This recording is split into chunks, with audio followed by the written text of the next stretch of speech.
இது கடுமையான விஷஜரம். நான் கொடுக்கிற மருந்தை 3 மணி நேரத்துக்கு ஒரு முறை கொடுங்க. ரொம்ப ஜாக்கிரதையா கவனிச்சுக்கணும். இந்தாக்க, நான் வரட்டுமா?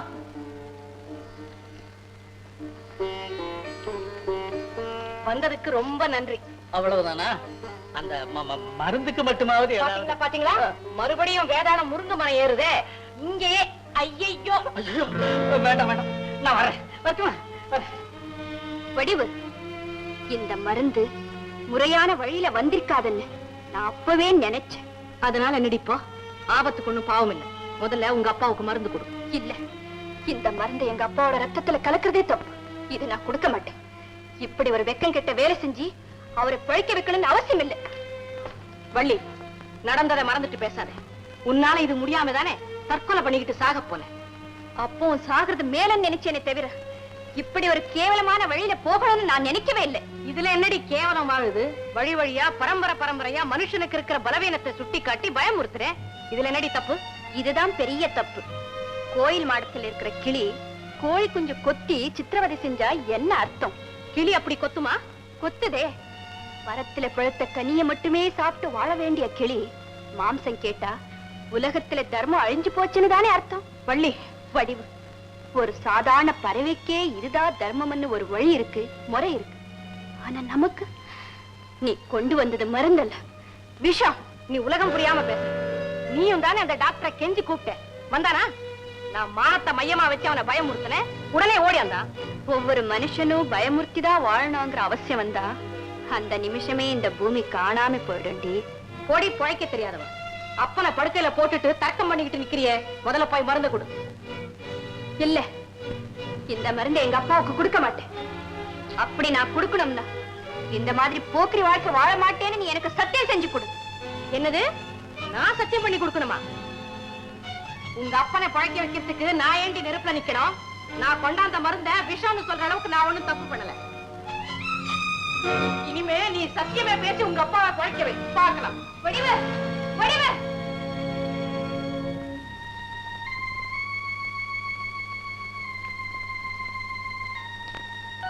அப்பா, ஆபத்துக்கு பாவம் இல்லேன்னு நினைச்சா இந்த மருந்தை உங்களுக்கு கொடுக்கலாம். ஆனா எல்லா பாவத்துக்குமே ஒரு நியாயத்தை உண்டாக்கிக்கிட்டே போனா சாவில கூட பெருமை கிடைக்காதுன்னு சொல்ற உங்களுக்கு எப்படியப்பா இந்த மருந்தை கொடுப்பேன்?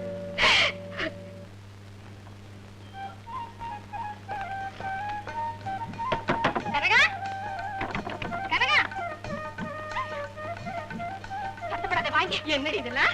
புது புடவை, புது ரவிக்க, கல்யாண பொண்ணு மாதிரி அலங்காரம் பலமா இருக்கே. ஆமா வடிவு, இனிமே நான் கல்யாண பொண்ணுதான். எனக்கு இன்னைக்கு நிச்சயதார்த்தம். அப்படியா? மாப்பிள்ளை வீட்டுக்காரங்க எல்லாம் வந்திருக்காங்க. அடி சக்க, மாப்பிள்ளை எப்படி அழகா லட்சணமா இருப்பானா இல்ல என்ன பொண்ணு பார்க்க வந்தானே நாட்டாமக்காரன் அப்படி? சே, அப்படியெல்லாம் ஒண்ணு இல்ல. பட்டணத்துல நல்ல வசதியான இடம். மாப்பிள்ளை ரொம்ப அழகா இருக்காரு. அப்படியா? வா வா வா வா, முதல்ல நான் மாப்பிள்ளைய பார்க்கணும். அந்த ஆளு என் கண்ணுக்கு பிடிச்சிருந்தா தான் நீ இந்த கல்யாணத்துக்கு சம்மதிக்கணும். வாடி. வேண்டாம் வடிவு. ஏன்? இந்த நல்ல காரியம் நடக்கிற நேரத்துல நீ எங்க வீட்டுக்குள்ளேயே வரக்கூடாதுன்னு அப்பா அம்மா கண்டிச்சு சொல்லிட்டாங்க. கனகம், நாம 2 பேரும் வீட்டுக்கு அடங்காம ஊரை சுத்துற போக்கிரி பொண்ணுங்களா. இது மாப்பிள்ளை வீட்டுக்காரவங்களுக்கு தெரிஞ்சா எங்க என் கல்யாணம் நின்னு போயிடுமோன்னு எங்க வீட்டுல எல்லாரும் பயப்படுறாங்கடி. பயப்படுற அளவுக்கு நான் என்னடி செஞ்சுட்டேன்? எவனாவது திங்கிற சோத்துல மண்ணெண்ணி போட்டுட்டேனா இல்ல வாழ குடும்பத்தை கெடுத்துட்டேனா? என்னமோ பிரபாரமா ஊர்ல பேசுறாங்கங்கிறியே. ஊர் எதை தாண்டி பேசல? ஊர்ல பேசுறாங்களா?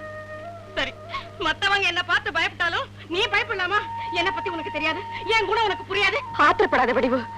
பொண்ணா பிறந்த நமக்கு பிறந்த ஊர்ல நல்ல பேர் இருந்தா தான் புகுந்த வீட்டுல மரியாதை கிடைக்கும். இத்தனை நாள் நம்ம 2 பேரும் ஒரே கோட்ல சுத்தர பம்பரமா ஆடணும் பாடணும். இப்ப அதுக்கெல்லாம் ஒரு முடிவு வந்துருச்சு. ஆமா வடிவு, எப்ப இருந்தாலும் பொறுப்புங்கிற சாட்டைக்கு பொம்பளை கட்டுப்பட்டு தான் ஆகணும். ஏய், நாம பொண்ணா பிறந்துட்டோங்கிறதுக்காக எல்லாத்துக்குமே கட்டுப்பட்டு தான் ஆகணுங்கிற அவசியம் இல்லடி. வடிவு, இன்னும் நீ புரியாம பேசுற. முட்டையிடுறது பெட்ட கோழியா இருந்தாலும் ஊரை எழுப்புறது சேவல் தானே. நாம தாண்டி தப்பு கணக்கு போட்டு வாழ்க்கையை வீணாக்கி. வடிவு, உன்னை கெஞ்சி கேட்டுக்கிறேன். நான் நல்லபடியா வாழணுங்கிற எண்ணம் உனக்கு இருந்தா தயவு செஞ்சு என் கல்யாணம் முடிகிற வரைக்கும் என் வீட்டு பக்கமே வந்துடாத வடிவு. அடி பாவி, என்ன வார்த்தை சொல்லிட்டேன். ஒரு கல்யாணத்தை கெடுக்கிற அளவுக்கு நான் கேவலமானவனா? கனகம், இத்தனை நாள் என் கூட பழகியும் என் மனசை புரிஞ்சுக்காம பேசிட்டியடி. பரவாயில்லடி, பரவாயில்ல. இனிமே நான் உங்க வீட்டு பக்கம் தலை வச்சு கூட படுக்க மாட்டேன்டி, படுக்க மாட்டேன். கனகம், உனக்காக நான் மனப்பூர்வமா கடவுளை வேண்டிக்கிறேன்டி. நீ எங்க இருந்தாலும் நல்லா இருக்கணும்.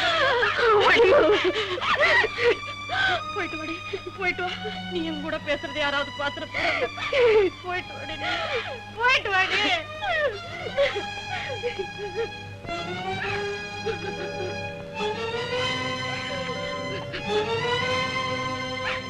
பழகின தேதி, பிறந்த ஊரு, வாழ்ந்த வாழ்க்கை எல்லாத்துக்குமே நான் ஒரு கருப்பு புள்ளி. இத்தனைக்கும் நான் செஞ்சது என்ன? ஆமா, வள்ளி சொன்னது உண்மைதான், வள்ளி சொன்னது உண்மைதான்.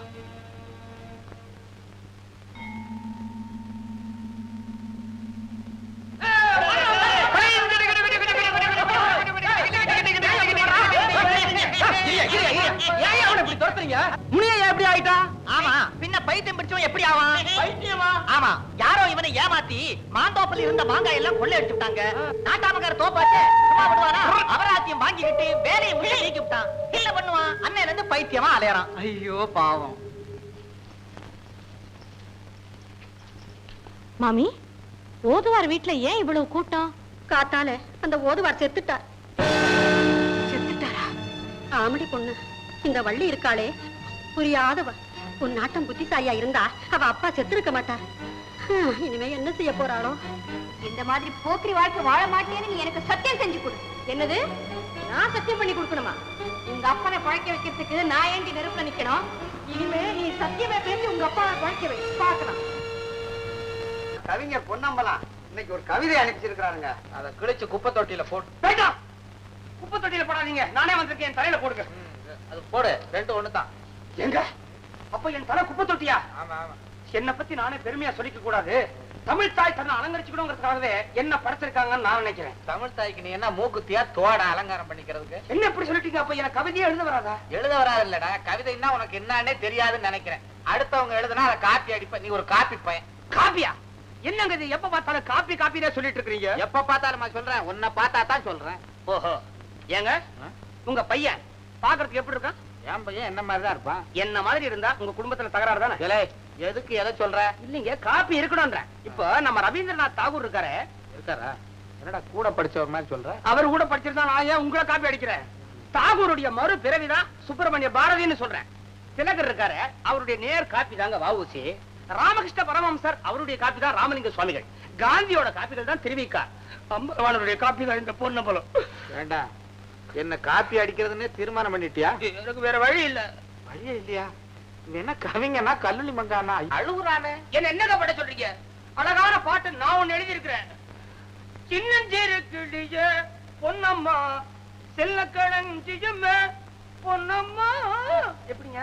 வேண்டாம், நீயே எழுதுன. பாவி பாரதியிலடா எழுதுனா. ஐயோ, நான் மாத்திட்டேன். என்னத்த மாத்தின? அவன் கண்ண மாண்டா, நான் பொண்ண மாண்டேன். ஐயோ, இந்த காலத்துல இந்த இறந்த பழம் பாட்டு இல்ல, இது மாதிரி பாட்டை தான் காப்பி அடிக்க கூடாது. ஏன்னா அது பாப்புலர். அவன் என்ன சொல்லிட்டான்? ஏந்த பயம் ஏந்த பயம் அங்க வார்த்தை கிடைக்கல, தாள நிக்குதே, அந்த இடத்த ரொப்பணுமே.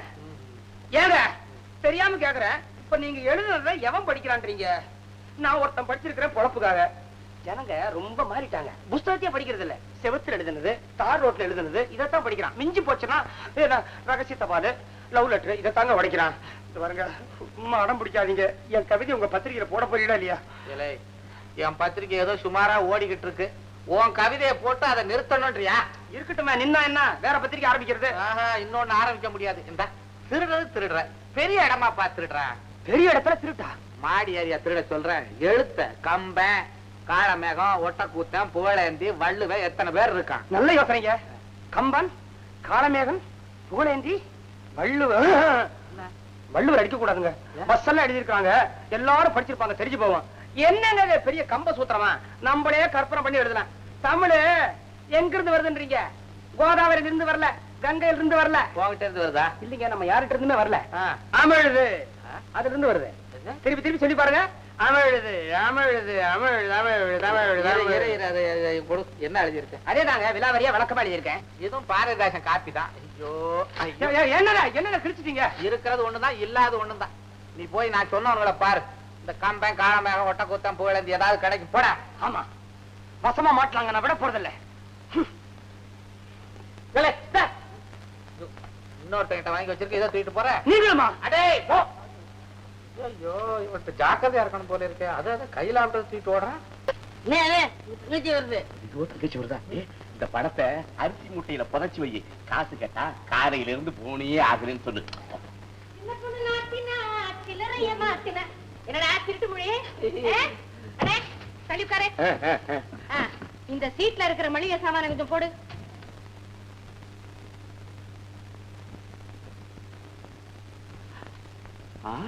நம்ம வீட்டுலதான் மளிகை சாமான் ஏராளமா இருக்குது. ஐயோ நமக்கு இல்ல, ஓதுவார் வீட்டுக்கு. ஓதுவார் வீட்டுக்கா? அதுக்கு நீ என்ன, அவங்கதான் பழைய பாக்கியே கொடுக்கலையே. பழைய பாக்கியா இருக்காதே. உனக்கு தெரியாதுமா, ஓதுவாரு சொல்லாம செத்து போயிட்டாரு போல இருக்குது. 20 ரூபாய் பாக்கி. ஏன்னே போய் சொல்ற? ஓதுவார் கடன் வச்சுட்டு சாகர ஆள் இல்ல. சத்தியமா? சத்தியம் பண்ணிட்டியா? சரி, அந்த பாக்கிய நான் ஏத்துக்கிறேன். முதல்ல சரக்கு கட்டு. வடிவு பணம் தர மாட்டேன்னு பாக்குறியா? இந்த டே பையா, சரக்கு போடு. வடிவு எனக்கு ஆச்சரியமா இருக்குது, நீ காசு கொடுத்து சரக்கு வாங்குறியே. அண்ணே, இப்போ எனக்கு பொறுப்பு வந்துடுச்சு. இது வரைக்கும் எனக்குன்னு ஒரு குடும்பம் இல்லாம இருந்துச்சுல்ல? ஏமா நான் இல்ல? நீ இருந்து ஒண்ணுதான், இல்லாம போனாலும் ஒண்ணுதான். நம்ம வீட்டு தோட்டத்துல முளைச்ச கொடியா இருந்தாலும் அது இஷ்டத்துக்கு வளர விடுற தோட்டக்காரன பொறுப்புள்ளவன் எப்படி சொல்ல முடியும்? வடிவு நீ என்ன சொல்ற? நம்ம பொறுத்த வரையில நான் முள்ளுல படர்ந்த கொடி, நீ அந்த பொறுப்பில்லாத தோட்டக்காரன். சொந்தங்கிற உறவை தவிர நமக்குள்ள வேற என்ன இருக்கு? வாழ்ந்தா இந்த சொந்தம் கொஞ்சம் வாலாட்டும், செத்தா ஊருக்காக ஒரு தரம் அழுது ஓயும், அவ்வளவுதானே. வடிவு உன் பாஷையே மாறி போயிடுச்சு. பாஷை மட்டும் இல்ல, என் பழக்க வழக்கமே மாறி போச்சு. சீக்கிரம் போடு. அண்ணே, அந்த ஓதுவார் பொண்ணுகிட்ட நான் வேலைக்காரியா சேர்ந்திருக்கேன். உனக்கு என்ன தலைவிதியா? நீ ஏன் அங்க போய் வேலைக்காரியா சேரணும்? அவ சம்பளம் கொடுக்கறாளே. என்ன கொடுக்கற? ஒரு உயிரையே எனக்காக முன்படமா கொடுத்திருக்கா. சரிதான், உனக்கு பைத்தியமே பிடிச்சு போச்சு. தப்பு தெரிஞ்சு போச்சு. குடு.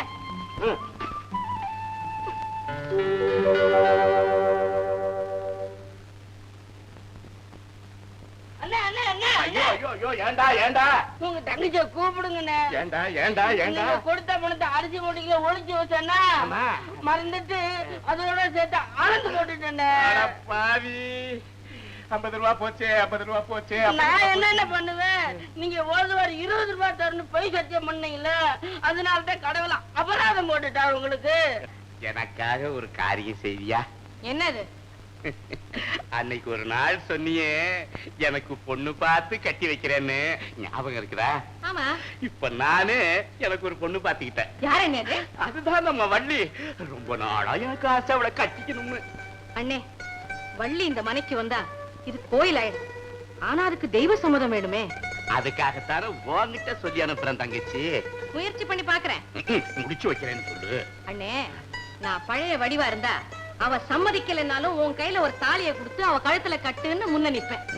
இப்பதான் அந்த போக்கிரி பொண்ணு தடம் தெரியாம போயிட்டாளே, கேட்டு பாக்குறேன். நீ எவ்வளவு அதிர்ஷ்டம் செஞ்சிருக்கேன்னு இதுல தெரிஞ்சு போயிடும். வரேன்.